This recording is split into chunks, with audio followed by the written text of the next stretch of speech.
Bismillahirrahmanirrahim. Assalamualaikum warahmatullahi ta'ala wabarakatuh. Alhamdulillahi rabbil alamin, wala aqibatu lil muttaqin, wala udwana illa 'alal zalimin. Asyhadu an la ilaha illallah rabbul alamin, wa asyhadu anna Muhammadan al-mab'utsu rahmatan lil alamin. Para hadirin, hadirat, kaum muslimin, kaum muslimat yang semoga senantiasa diberkahi oleh Allah Subhanahu wa taala. Alhamdulillah, pada kesempatan yang berbahagia ini, mari kita mengawali hari kita, mengawali kesempatan yang mulia ini insyaallah taala dengan bersyukur memuji Allah Subhanahu wa taala, karena sejatinya apapun yang kita rasakan, apapun yang kita dapatkan, bahkan nantinya apapun yang kita usahakan, semuanya itu tidak akan pernah lepas daripada karunia dan pertolongan Allah Subhanahu wa taala. Bahkan memuji Allah Subhanahu wa taala inilah prinsip dan gaya hidupnya orang-orang yang insyaallah nanti masuk surganya Allah Subhanahu wa taala. Maka kaum muslimin yang dimuliakan oleh Allah Subhanahu wa taala, orang yang boleh kita katakan benar-benar beriman kepada Allah Subhanahu wa taala adalah orang yang digambarkan oleh Rasulullah sallallahu alaihi wasallam, ajaban li amril mu'min, mengagumkan. Sungguh orang-orang mukmin itu mengagumkan. Karena apa? Karena ketika ditimpa oleh yang namanya as-sarra, kebaikan, kesenangan, kemudian dia bersyukur kepada Allah Subhanahu wa taala, maka sungguhnya itu kebaikan baginya. Dan ketika orang beriman ini mendapati hal yang tidak mengenakkan dirinya, menyakiti dirinya, maka dia bersabar, sesungguhnya itu adalah kebaikan baginya. Sabar dan bersyukur di sini itu adalah sikap di mana orang ini memuji Allah Subhanahu wa taala. Karena tidak mungkin ada orang yang mampu bersyukur dengan apa yang diberikan kecuali memang yang memberinya itu adalah orang yang ia kagumi.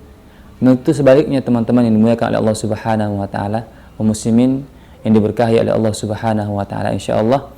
Dan tidak ada satupun orang yang ketika dia mendapati dirinya diuji atau mungkin terjepit oleh seseorang, kemudian dia bersabar dengan tingkah orang tersebut, melainkan dia memiliki perhatian kepada orang tersebut. Maka orang beriman seperti itu kehidupannya, kaum muslimin yang dimuliakan oleh Allah Subhanahu wa taala. Teman-teman sekalian, kaum muslimin yang dimuliakan oleh Allah Subhanahu wa taala, orang-orang yang beriman itu, yang benar-benar hidup keimanannya kepada Allah Subhanahu wa taala, maka hidupnya akan seperti itu. Kenapa bisa seperti itu? Karena mereka yakin bahwa sesungguhnya tidak ada satu detik pun dalam kehidupannya kecuali itu adalah ada sentuhan Allah Subhanahu wa taala. Semoga sikap kita terus bisa bersyukur kepada Allah Subhanahu wa taala, itu menghadirkan terus kenikmatan-kenikmatan dalam kehidupan kita, dan mudah-mudahan kenikmatan itu berujung kepada bimbingan Allah Subhanahu wa taala yang mengarahkan kita terus menjadi orang-orang yang baik, orang-orang yang kehidupannya bernilai hal-hal yang positif, dan akhirnya tidaklah kita meninggal kecuali dalam keadaan diridhai oleh Allah Subhanahu wa taala. Dan orang yang meninggal dalam keadaan ridhonya Allah Subhanahu wa taala, insyaallah dialah orang yang nanti di akhir nanti di yaumil qiyamah insyaallah orang yang akan mengucapkan ucapan alhamdulillahilladzi hadana li hadza wa ma kunna linahtadiya laula an hadanallah. Ini ungkapan yang sebenarnya kaum muslimin adalah ungkapan yang sering kita dengar para khatib, para penceramah, para penasehat, para motivator mungkin sering memakai kalimat-kalimat pembukaan ini. Sejatinya ini merupakan kalimat yang diawali oleh para penduduk surga ketika dia merasakan nikmatnya surga Allah Subhanahu wa taala. Selanjutnya, teman-teman sekalian, kaum muslimin yang dimuliakan Allah Subhanahu wa taala, pada kesempatan berikutnya tidak lupa kita mengucapkan salawat pada Nabi kita sallallahu alaihi wasallam, Nabi yang mulia, Nabi yang kalau kita benar-benar mengenal beliau, sangat mengenal beliau, tidak hanya sebagai sebuah ungkapan kita mengaku sebagai pengikutnya, kita bangga sebagai orang-orang yang dilahirkan sebagai umatnya, tapi tidak mengenalnya. Tapi kita betul-betul tahu siapa Rasulullah SAW ini, kaum muslimin, maka tidak ada tidak ada kepantasan bagi kita sedikit pun untuk kita mengeluh apapun masalah kita, masalah ekonomi kah, masalah rumah tangga kah, masalah pemimpin kah, politik dan seterusnya, apalagi anak muda, masalah kegalauan yang tidak kunjung usai tidak ada. Kenapa kaum muslimin ini dimuliakan oleh Allah Subhanahu wa taala? Karena memang nabi kita adalah nabi terbaik, nabi yang dari sisi apapun dia jadi panutan, dari sisi apapun dia menjadi idola. Hari ini kita bisa lihat ada orang yang menjadi idola tapi mungkin dia menonjol satu bidang. Ada orang menjadi idola karena dia menonjol satu bidang. Tapi sulit kita mendapati orang hari ini yang dia menjadi idola karena dia menguasai beberapa bidang. Dan itu tidak pada Rasulullah SAW. Nabi kita, Nabi Muhammad SAW, itu adalah orang yang antum, yang teman-teman dan kita semua, kalau betul-betul mengenal beliau, itu dari sisi manapun kita melihat Rasulullah SAW, maka beliau menjadi bintangnya di sana, beliau menjadi idolanya. Sampai hari ini, beliau adalah idola yang unlimited. Kalau hari ini orang jadi idola, mungkin idola hari ini subscribernya banyak, followersnya banyak, tapi mungkin nggak lama masanya, paling 10 tahun atau sekian tahun. Tapi Rasulullah SAW itu di semua sisi beliau jadi bintangnya, menjadi pemuncaknya, dan waktu beliau itu tidak ada habis-habisnya. Beliau tidak ada masa expire. Itu Nabi kita SAW. Memang teman-teman yang dimuliakan Allah Subhanahu wa taala, kaum muslimin yang dimuliakan oleh Allah Subhanahu wa taala, begitu istimewanya Rasulullah. Tapi ingat, Rasulullah sebalik itu, hidup beliau itu adalah hidup yang penuh dengan ujian, penuh dengan tantangan, penuh yang bahasa kita sekarang mungkin penderitaan. Tapi teman-teman yang dimuliakan Allah Subhanahu wa taala, yang sedikit saja penderitaan Rasulullah SAW itu tidak akan mampu kita pikul. Makanya suatu ketika di akhir hayat, menjelang akhir Rasulullah SAW itu, Rasulullah ditimpa penyakit demam. Beliau menceritakan kepada Abu Bakar bahwa sungguhnya sakit yang dia derita, demam yang Rasulullah derita itu 2 kali lipat daripada demam manusia biasa. Bayangin teman-teman, seperti apa demam yang pernah kita rasakan. Apakah demam malaria kah? Demam apakah? Apa demam malarindu? Nggak mungkin ya, itu tidak mungkin. Demam apa yang paling berat yang pernah kita rasakan? Demam karena campak kah? Karena apakah? Pokoknya demam apa yang mungkin pernah kita merasakan di dunia ini paling berat, itu hanya setengah daripada apa yang dirasakan Rasulullah SAW. Bayangkan muslimin, teman-teman sekalian, itu hanya demamnya Rasulullah. Apalagi yang lainnya. Rasulullah hidupnya dari kecil sudah yatim, kemudian berjuang demi perjuangan, luka demi luka. Di saat manusia di usia menjelang tuanya, hari ini usia pensiun itu usia 53. Jadi saat itu para orang manusia hari ini itu saatnya mengurus cucu, menikmati kesenangan bersama anak cucunya, kerjanya mulai yang ringan-ringan. Tapi tidak Rasulullah SAW. Semakin tua usia beliau, maka semakin beban berat yang beliau pikul. Apa itu jihad? Jihad perang. Bayangkan teman-teman, Rasulullah itu mulai jihad di usia 53 tahun. Sampai 9 tahun ke depan, 9 tahun lebih menjelang beliau meninggal, itunya perang. Bahkan dipersentasekan, itu setahun itu Rasulullah minimal 3 kali perang. Bayangin, Rasulullah SAW hidupnya susah. Dan teman-teman, itu kata Rasulullah SAW, asyaddun nasi bala'an al-anbiya. Sesungguhnya manusia yang paling baik, paling berat itu adalah cobaannya adalah para nabi dan orang-orang soleh seperti yang mengikuti beliau. Maka teman-teman, jadi kalau kita benar-benar mengaku pengikutnya Rasulullah SAW, itu tidak ada kamus kita harus mengeluh kepada Allah Subhanahu wa taala, atau kita bersedih, berlarut-larut dalam kegalauan dan seterusnya. Karena sungguh demi Allah, tidak pernah ada satu nabi pun diutus di muka bumi ini kecuali dia diutus dalam keadaan di zaman paling buruk. Allahumma shalli ala Muhammad wa ala ali Muhammad. Baik teman-teman yang dimuliakan Allah Subhanahu wa taala, kaum muslimin yang senantiasa dimuliakan oleh Allah Subhanahu wa taala, ikhwani wa akhwati fillah, azzani Allah wa ayyakum. Pada kesempatan kali ini merupakan sesi perdana di acara yang kita tajam bersama dengan teman-teman anak muda dari wadah namanya Fodamara. Jadi teman-teman yang Allah Subhanahu wa taala, ini merupakan inisiatif dari anak-anak muda kita, anak-anak muda muslimin yang tentunya mereka dikawal oleh para ahli ilmu juga. Dan mudah-mudahan karya ini adalah karya yang menjadikan amal jariah buat mereka, kemudian menjadi sumber motivasi buat teman-teman lainnya, dan semoga pun menjadi bagi kami sendiri. Kami juga berdoa kepada Allah Subhanahu wa taala yang diamanahkan untuk membersamai program ini, walaupun sebenarnya melalui channel ini kami sampaikan kepada para guru-guru kami yang mungkin nanti melihat rekaman ini, guru-guru kami yang membimbing kami dalam banyak ilmu pengetahuan, terutama ilmu Al-Quran. Karena insya Allah cara yang kita taja, yang kami diberikan amanah untuk membersamai teman-teman di sini adalah tilawah dan tadabbur Al-Quran. Maka kepada guru-guru kami terkhusus yang membimbing kami di ilmu Al-Quran, maka jika melihat channel ini ada di penyampaian kami ada kekurangan, ada hal yang perlu diperbaiki, maka kami dengan sangat terbuka untuk menerima nasihat dan arahan. Sesungguhnya tidaklah ada rasa ingin menyombongkan diri untuk di sini, tapi ini mengambil peran yang juga kami sudah berdiskusi dengan para guru-guru untuk bisa tampil di acara ini. Insyaallah kaum muslimin yang dimuliakan oleh Allah Subhanahu wa taala, teman-teman yang dimuliakan oleh Allah Subhanahu wa taala, kami berharap acara ini, program ini benar-benar memberikan manfaat yang sangat besar untuk kita semua, terutama bagi kami yang membawa acara, yang menemani teman-teman sekalian, dan juga kru Podamara TV ini tentunya, yang mereka semua anak muda. Dan kepada semua teman-teman yang dimuliakan Allah Subhanahu wa taala, kami di sini juga menghimbau teman-teman sekalian agar ketika kita membuat acara-acara seperti ini, jangan kita hanya memikirkan untuk orang lain, tapi pikirkan buat kita yang menyampaikannya, pikirkan buat kita yang menjalani program ini juga mendapatkan manfaatnya. Ya. Baik kaum muslimin yang dimuliakan Allah Subhanahu wa taala, teman-teman sekalian yang kami cintai karena Allah Subhanahu wa taala. Sebelum kita masuk ke materi kita mungkin sedikit mengenalkan apa sih program di channel kita ini yang kami diamanahkan untuk membersamai teman-teman insyaallah ke depan.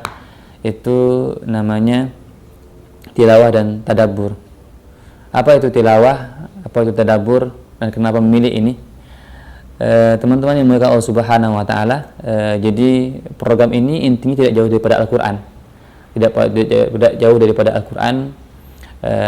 Tapi kenapa kami memilih bahasa tilawah kemudian bahasa tadabbur? Karena kami ingin menggabungkan dua hal, yaitu bagaimana kita bisa mengambil dua sisi.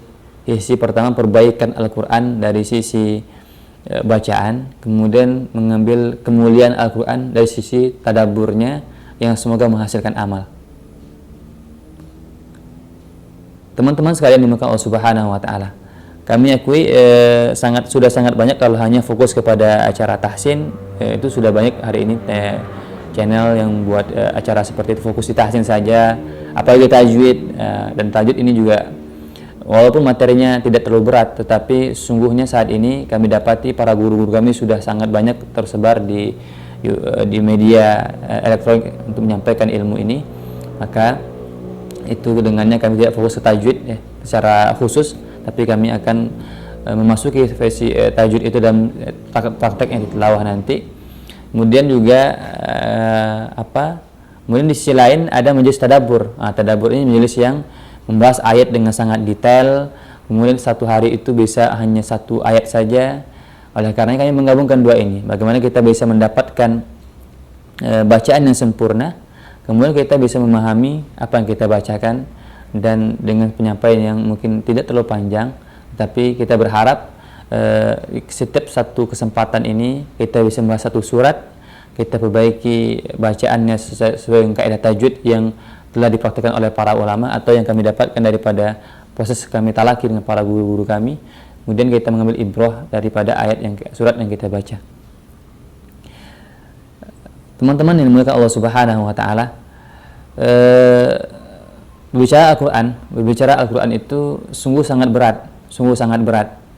Kami ingin sampaikan teman-teman yang dimuliakan Allah Subhanahu wa taala, ketika sebuah amal itu tinggi kedudukannya, besar fadilahnya, maka bersamaan itu ujiannya, godaannya juga sangat besar, bahkan ancamannya sangat besar. Kita tahu hadis Rasulullah SAW, Rasul mengatakan, kata Rasulullah, inna lillahi ahlina, sesungguhnya Allah Subhanahu wa Ta'ala itu punya keluarga di dunia. Mereka siapa? Hum ahlul Quran, hum khassat ahlu wa khassatu. Mereka itu dah ahlul Quran, yang mereka itu merupakan keluarganya Allah Subhanahu wa Ta'ala dan orang-orang istimewanya. Maka teman-teman yang muliakan Allah Subhanahu wa Ta'ala, jadi di hadis ini sudah sangat kita dapatkan bagaimana mulianya ilmu Al-Quran ini, bahkan orang-orang menggelutinya, ya. Jadi ketika kita di dunia ini saja kita sangat kagum ketika kita ini temannya artis fulan, saya ini adalah temannya artis fulan, atau saya ini anaknya pejabat fulan. Itu sangat bangga sekali kita. Hari ini teman-teman ada orang yang Allah akui dia sebagai keluarganya, Allah akui dia sebagai karib kerabatnya, sebagai orang-orang istimewanya. Ini sebuah panggilan sederhana, sebuah panggilan yang sangat mulia, sebuah pengakuan yang sangat istimewa dari Allah Subhanahu wa Ta'ala melalui Rasulullah SAW buat kita semua. Tapi teman-teman yang muka Allah Subhanahu wa Ta'ala, ada satu lagi hadis yang juga sering kita dengar, bahwa sesungguhnya orang-orang yang dia menjadi ahlul Quran, mereka itu akan bisa memberikan syafaat, maka itu akan bisa memakaikan mahkota buat orang tuanya. Maka teman-teman yang dimuliakan oleh Allah Subhanahu wa Ta'ala, hadis ini ketika kita kaji secara riwayatnya, secara dirayah dari para guru-guru kami, maka atau kita baca kitab-kitab dari apa yang dipakai Imam An-Nawawi dalam kitab At-Tibyan, bahwa sesungguhnya teman-teman yang dimuliakan oleh Allah Subhanahu wa Ta'ala, orang istimewa itu bukan orang yang hafal Quran saja, bukan. Jadi hadis-hadis yang menceritakan tentang keutamaan orang Quran itu bukan orang yang sekedar hafid, orang yang sekedar hafal Quran kemudian suaranya indah, tidak. Siapa mereka orang istimewa itu? Orang istimewa itu kita bacakan teman-teman dalam surah Al-Baqarah itu, ya. Alladzina atainahumul kitaba yatslunahu haqqa tilawatihi ulaika yu'minuna bih. Orang-orang yang mentilawahkan Al-Quran dengan tilawah yang baik, dan mereka itu orang-orang yang beriman. Maka dari hadis ini disebutkan oleh para ulama yang dikatakan mendapatkan syafaat itu, mendapatkan keistimewaan itu adalah teman-teman, pertama adalah orang yang membaca Al-Quran itu sesuai dengan kaedah yang telah ditetapkan oleh para ulama, yang diwariskan dari generasi ke generasi dari Rasulullah SAW dan para sahabatnya. Itu yang pertama. Yang kedua adalah orang yang menjaga apa yang dikandung Al-Quran itu, apakah perintah di situ, larangan di situ, kemudian janji-janji Allah Subhanahu wa Ta'ala, ancaman Allah Subhanahu wa Ta'ala, perkara halal, perkara haram yang dijelaskan oleh Allah Subhanahu wa Ta'ala, dia pahami, kemudian dia jaga itu, maka itulah orang-orang yang Al-Quran.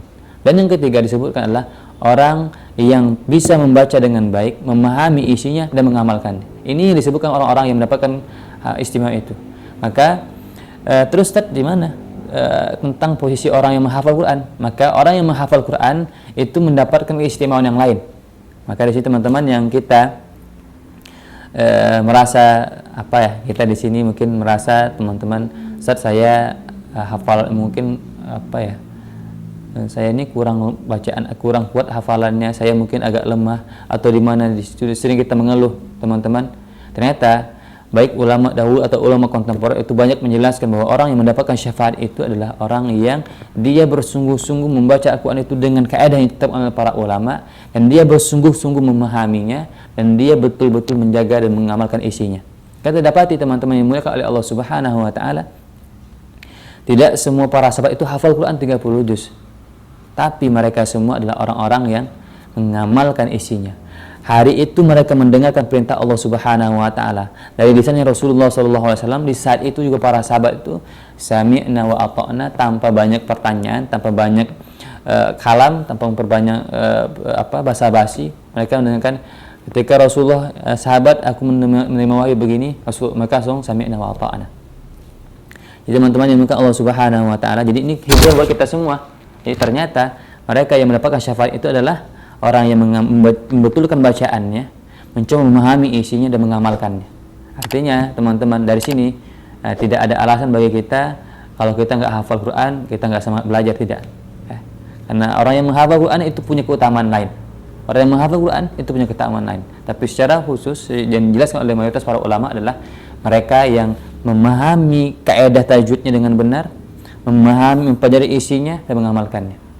Dari hadis inilah maka kami mencoba menyimpulkan untuk acara kita inilah tilawah dan tadabbur. Karena nanti hari ini teman-teman kaum muslimin maka Allah Subhanahu wa taala, karena hari ini dunia tajwid sudah masya Allah, alhamdulillah ya. Alhamdulillah sekali. Sekarang kita sudah mulai gandrung teman-teman dengan dunia tajwid, kemudian dunia sudah kita, kalau dahulu mungkin kita nggak kenal namanya ini tajwid ini apa, ada sanad kah, ada qiraat itu kah. Sekarang sudah masya Allah ya. Tapi kita khawatirkan teman-teman di sisi yang lain dimuliakan Allah Subhanahu wa taala adalah kita sebagian kita hari ini itu hanya fokus kepada tajwidnya, kemudian tahsinnya, kemudian situ berhenti di situ, sampai hanya membangga-banggakan saya bacaan yang paling bagus, boleh saya yang paling tinggi sanad ini seterusnya ya. Tapi dia tidak sampai, dan sebagian kita hari ini, terutama yang anak muda juga kadang tidak sampai ke tahap berikutnya, yaitu mentadaburinya sehingga menjadi amal.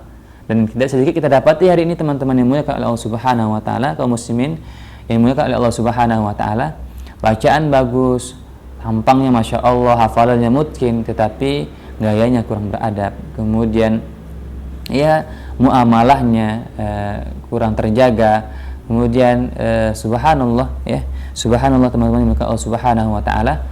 Kalau kita kembali kepada Rasulullah SAW yang diceritakan oleh ibunda Aisyah radhiyallahu taala anha, siapa itu Rasulullah, bagaimana akhlaknya, maka dia mengatakan kanat khuluquhu al-Quran, bahwa Rasulullah itu adalah Al-Quran yang berjalan. Maka teman-teman, ketika kita sudah mulai mencemplungkan diri masuk ke dunia Al-Quran, maka kewajiban kita adalah betul-betul memberikan haknya sepenuhnya. Apa haknya? Belajar dibacanya dengan sempurna, pahami isinya, dan amalkan. Dan ini yang paling tinggi teman-teman, karena tujuan Al-Quran itu diturunkan oleh Allah Subhanahu wa ta'ala kita semua adalah afala yatadabbaruna al-Quran, supaya kita mentadabburinya ya.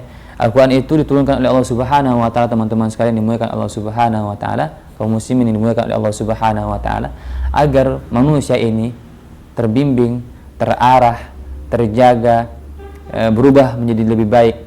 Dan itu tidak mungkin kalau kita hanya berhenti dalam tahapan tilawah saja. Kita harus naik ke tahapan menyelami ayat-ayatnya dan berusaha mengamalkan. Teman-teman yang dimuliakan oleh Allah Subhanahu wa taala, insyaallah taala, jadi pada kesempatan sesi pertama ini kita akan mengenalkan sedikit saja tentang apa itu programnya, dan teknisnya nanti seperti apa. Dan insyaallah teknisnya kita akan upayakan ya, setiap sekali sesi pertemuan itu satu surat kita akan tetap satu suratnya apa, kemudian kita akan bahas bacaannya per ayat, di mana kemungkinan muslimin sering salah bacanya, kemudian yang perlu diperhatikan. Setelah itu di sesi yang berikutnya kita akan coba mengambil apa intisari atau faedah atau yang diinginkan oleh Allah Subhanahu wa taala daripada surat tersebut. Teman-teman yang dimuliakan Allah Subhanahu wa taala, jadi ini sesi pertama ini sebagai pengenalan, dan sebelum kami tutup mungkin kami akan sampaikan teman-teman sedikit tentang apakah tajwid itu, apakah tilawah itu seperti yang saat ini kita rasakan atau seperti saat ini kita dengar dan kita lihat. Teman-teman yang dimuliakan Allah Subhanahu wa taala, tilawah teman-teman, apa itu tilawah? Tilawah itu berasal dari kata bahasa Arab itu tala yatlu. Tala yatlu. Kalau kita lihat dari kitab-kitabnya para ulama, disebut dengan tilawah itu ada sesuatu yang ittiba, dia mengikuti. Dia mengikuti. Jadi tilawah itu disebut orang itu tilawah, teman-teman, ketika orang ini seseorang ini membaca Al-Quran mengikuti apa yang pernah dibaca oleh generasi sebelumnya. Itu tilawah. Yang makna pertama. Makna pertama tilawah itu adalah orang yang membaca Al-Quran itu seperti apa dia mengikuti generasi sebelumnya. Maka teman-teman yang dimuliakan oleh Allah Subhanahu wa taala, ada hadis yang mungkin kita jarang dengar walaupun mungkin dipersisikan oleh para ulama tentang kualitas derajat hadisnya. Apa hadisnya? Rasulullah SAW bersabda, "Innallaha yuhibbu ay yuqra'a hadzal Qur'an kama unzil." Sesungguhnya Allah Subhanahu wa taala itu sangat senang Al-Qur'an itu dibaca sesuai bagaimana dia diturunkan. Hadis berikutnya, "Alaikum bihuluhunil arab wa aswatiha." Kalian itu wajib, kata Rasulullah, itu mengambil Al-Qur'an itu dengan lahjahnya orang Arab dan gayanya orang Arab. Maka teman-teman dimuliakan Allah Subhanahu wa taala, Al-Qur'an itu diturunkan oleh Allah daripada lisan-lisannya orang Arab yang fasih.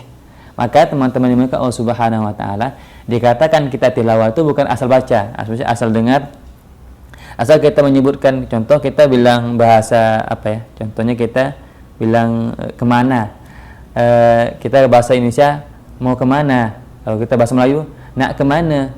Kita berbeda bahasanya, berbeda apanya, susunan hurufnya, berbeda iramanya, masih sama maksudnya, tapi tidak dengan Al-Qur'an, tidak dengan Al-Qur'an. Kalau kita ingin disebut tilawah, teman-teman yang dimuliakan oleh Allah Subhanahu wa taala, ketika kita itu bacaan Al-Qur'an itu benar-benar itu mengikuti generasi sebelumnya. Oleh karenanya teman-teman, Al-Qur'an ini dia punya satu metode yang tidak boleh ada ditinggalkan dan tidak ada pilihan, kecuali kita harus menerimanya. Apa itu? Talaqi wal musyafah.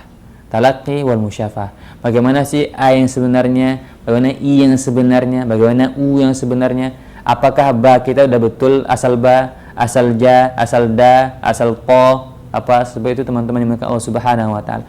Walaupun teman-teman yang dimuliakan Allah Subhanahu wa taala, mungkin di satu sisi tidak akan merubah makna. Tetapi bacaan kita sudahkah mengikuti generasi sebelumnya? Makanya ada kata para ulama, Quran itu dia ada sunnah mutaba'ah. Quran itu punya kaidah, dia adalah tradisi mengikuti generasi sebelumnya. Makanya teman-teman Allah Subhanahu wa taala, jadi Quran itu bukan asal suara antum cakap, kemudian enak, kemudian asal hafal, asal orang paham dengan antum baca, sudah tidak, teman-teman Allah Subhanahu wa taala. Itu sejatinya bukan tilawah. Itu makna yang pertama. Itu tilawah. Mana yang kedua disebut orang tilawah itu adalah ketika bacaannya itu terus menerus. Jadi kalau antum baca Qurannya cuma sekali seminggu, sekali 3 hari, sekali sebulan, itu bukan tilawah. Itu bukan tilawah. Makanya kata Rasulullah SAW, itu minimal seorang muslim itu dia harus mengkhatamkan sekali sebulan minimal. Nah, itu dikatakan tilawah. Jadi sudah menjadi wirid harian. Ataupun kalau teman-teman dimuliakan oleh Allah Subhanahu wa taala, kita belum bisa sekali sebulan, tapi kita menjadikan Quran itu setiap saat itu kita punya jam untuk bersama Quran. Mau 1 ayat, 2 ayat, 3 ayat, enggak apa, yang penting rutin. Bukan jumpanya sekali seminggu, sekali 3 hari, sekali 4 hari. Tilawah. Itu makna yang kedua. Bahkan tilawah di mana yang ketiga, teman-teman, ketika para salaf dulu menyebutkan kata-kata tilawah, artinya apa? Membaca Al-Quran dengan kaidah yang sempurna dan dengan hafalan. Ini yang ketiga. Nah, sudahkah kita seperti ini? Maka teman-teman dimuliakan Allah Subhanahu wa taala, jadi kita jangan asal antum kemana bro? Ini pengen tilawah. Tilawahnya sambil main handphone misalnya. Tilawahnya sambil apa ya, nggak penuh adab lagi. Teman-teman Allah Subhanahu wa taala, tidak. Tilawah itu mesti 3 hal tadi. Betul-betul mencontoh para salafus saleh kita, kemudian kita menjadikan wirid harian, dan yang ketiga yang paling ahsan, kita menjadikan dia itu bacaan yang sudah melekat di hati kita, melekat di kepala kita. Tapi teman-teman bicara hafal dengan bicara bacaan, mana yang paling utama? Maka kalau disebutkan oleh para ulama, menghafal Quran teman-teman sifatnya adalah hukumnya adalah sunnah yang dianjurkan. Tetapi membaca Al-Quran dengan bacaan yang sempurna kaidahnya itu adalah sebuah kewajiban. Maka perintah Allah Subhanahu wa taala, warattil Qur'ana tartila, bacalah Al-Quran itu dengan tartil. Itu maksudnya adalah tajwidul huruf wa ma'rifatul wukuf. Jadi membaguskan bacaan itu per huruf, per harakat, suaranya, hukum-hukum kan ikhfa dan seterusnya. Kemudian wa ma'rifatul wukuf, kita tahu di mana kita harus berhenti, di mana kita wasol, di mana kita harus kita wasol, berhenti dan seterusnya. Itu dia teman-teman, itu tartil. Jadi ketika orang, seperti kami dikatakan di awal tadi, ketika orang ini hafalan tidak banyak tapi bacaannya mutqin dan dia mengerti dengan isinya dan diamalkan, itu disebutlah orang-orang yang sudah memuliakan Al-Quran. Jadi teman-teman yang dimuliakan oleh Allah Rabbul Izzati wal Jalalah, adapun orang-orang yang menghafal itu dia mendapatkan keutamaan lain, Maka yang penting, jadi kita hari ini yang kebalik, mengejar hafalan banyak-banyak tapi bacaannya nggak diperhatikan, amalnya apalagi, ini sebuah kekeliruan. Baik, teman-teman yang dimuliakan oleh Allah Subhanahu wa taala, mungkin ini sekedar pengantar pada sesi hari ini. Ya. Mudah-mudahan ke depan kita dimudahkan oleh Allah Subhanahu wa taala untuk terus menjalankan program ini. Semoga kita diberikan istiqomah oleh Allah Subhanahu wa taala. Dan yang paling penting adalah berdoa kepada Allah Subhanahu wa taala, itu kita diberikan taufik untuk bisa mengamalkannya. Teman-teman yang dimuliakan Allah Subhanahu wa taala, ada doa dari Rasulullah sallallahu alaihi wasallam. Rasulullah mengatakan, Allahumma inni as'aluka ilman nafi'an wa rizqan thayyiban wa amalan mutaqabbala. Maka teman-teman, di sini sebenarnya ada tahapan.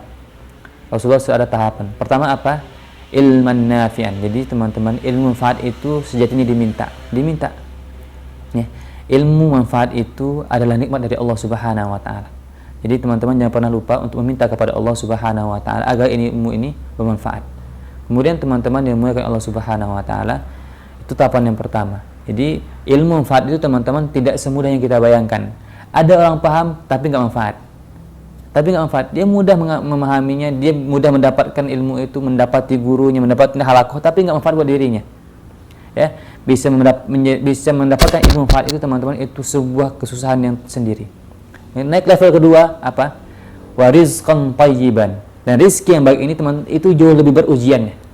Makanya teman-teman yang dimuliakan Allah Subhanahu wa taala, kaum muslimin, itu rezeki yang baik itu diminta oleh Allah kepada Allah Subhanahu wa taala. Sejatinya Allah Subhanahu wa taala itu membukakan pintu seluas-luasnya, tapi rezeki yang baik itu harus diminta. Karena godaan di dunia ini sangat banyak. Jadi kita bermohon kepada Allah Subhanahu wa taala, apapun kondisi kita, selalu yang kita pegang, yang kita pijak, yang kita makan, yang kita nikmatin, itu rezeki yang baik. Dan yang ketiga teman-teman, wa amalan mutaqabbala. Dan terakhir itu adalah berdoa kepada Allah agar ilmu itu bermanfaat dan dia menjadi amal yang diterima oleh Allah. Ini perkara yang paling berat. Maka teman-teman yang dimuliakan Allah Subhanahu wa taala, kita berdoa semoga apa yang kita kerjakan, apa yang kita usahakan itu melahirkan melahirkan amal. Ini yang paling penting, dan amal ini teman-teman harus diminta kepada Allah agar kita diberikan taufik. Maka tidaklah kita bisa mendirikan sebuah ketaatan itu karena Allah yang menginginkannya. Ketika kita mendapati diri kita banyak ilmunya tapi tidak merasakan kesejukan hati, kurangnya kita beramal ibadah kepada Allah Subhanahu wa taala, yang pernah katakan karena saya sibuk begini, karena saya begitu, tidak teman-teman. Ketika kita dijauhkan dari banyak amal-amal manfaat, berita barangkali Allah belum ridho dengan kita. Maka mintalah keridhaan daripada Allah Subhanahu wa taala agar kita mudahkan dalam beramal. Baik teman-teman yang dimuliakan Allah Subhanahu wa taala, ini mungkin yang dapat kami sampaikan di sesi ini. Insyaallah pekan depan, pekan pertama kita akan masuk ke surah Al-Fatihah dulu, dan ini paling penting teman-teman, ini penting sekali. Al-Fatihah ini memang surat yang sangat rutin, tapi saking rutinnya kita meremehkannya.